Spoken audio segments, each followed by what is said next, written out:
సాగు భూముల పట్టాలు మంజూరు ఆదివాసీ సంక్షేమ పరిషత్ రాష్ట్ర ఉపాధ్యక్షుడిని ఈరోజు శ్రీకాకుళం జిల్లాలో ఎస్టీ మాకివలస అనే గ్రామంలో కొంతమంది భూస్వాములు ఆదివాసులను అక్కడి నుంచి తరలించేయాలని అక్కడి నుంచి గెంటి వేయాలనే ఉద్దేశంతో వాళ్ళు సాగు చేస్తున్న 4 తరాల నుంచి సాగు చేస్తున్న భూమిని దౌర్జన్యంగా వాళ్ళు మొక్కలు పాడుతుంటే మొక్కలు కూడా జేసీబీలతో పీకివేసి వాళ్ళు మునిపులు మంటలు చేస్తుంటే అవన్నీ కూడా ధ్వంసం చేసి ఈ భూమిని దోచుకునే ప్రయత్నం చేస్తా ఉన్నారు. మా భూమిని ఎందుకు ధ్వంసం చేస్తున్నామని ప్రశ్నిస్తే మీ ఇంటిని కూడా మేము ధ్వంసం చేస్తామని చెప్పి ఏదైతే ఇంటి మధ్యలో పునరాధిపాతి ఆదివాసీ భయభ్రాంతులు చేస్తున్నారు.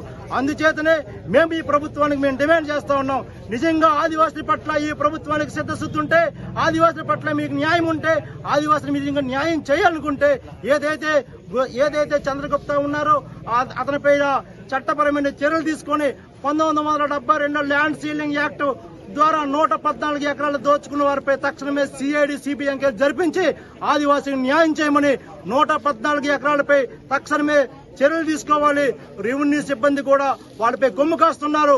వాళ్ళపై కొంతమంది, అందరూ కాదు, కొంతమంది అధికారులు కొమ్ము కాసుకుంటూ రికార్డులు తారుమారు చేస్తున్నారు. కాబట్టి ఈ రోజు ఈ యొక్క ఉద్యమానికి ఇక్కడ శ్రీకాకుళం జిల్లా నుంచి రాష్ట్ర వ్యాప్తంగా ఆదివాసులు న్యాయం చేసే వరకు ఆదివాసీ సంక్షేమ పరిషత్ వాళ్ళకి అండగా ఉంటుందని తెలియజేసుకుంటున్నాం. జై ఆదివాసీ.